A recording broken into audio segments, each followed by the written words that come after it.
Welcome friends. இது வந்து south facing 2 bedroom house. வாஸ்து முறைப்படி பிளான் போட்டு 2400 ஸ்கொயர் ஃபீட்டு பிளாட் ஏரியாவில் இருக்கிற வீடு எப்படி இருக்குதுன்னு பார்க்கலாம். பார்த்தீங்கன்னா south facing north east west எல்லாமே காட்டியிருக்குது. இதில் வந்து தெருலேருந்து முதல்ல சவுத் வெஸ்ட்டில் போர்ட்டிகோ வருது. Sit out 5x5 sit out. அதுக்கப்புறம் ஹால் 16x10 எல்லாமே வாஸ்து அளவுக்கு தான் இருக்குது. இந்த பக்கம் வந்து 7.25 அடி காம்பவுண்ட்லேருந்து ஹாலுக்கு கொடுத்துருக்குது. ஃப்ரண்டில் காம்பவுண்ட்லேருந்து ஒரு 10 அடி 7 அங்குலம் கொடுத்துருக்காங்க.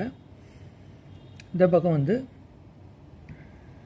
4 அடி காம்பவுண்ட்லேருந்து சவுத் ஈஸ்ட் சைடில்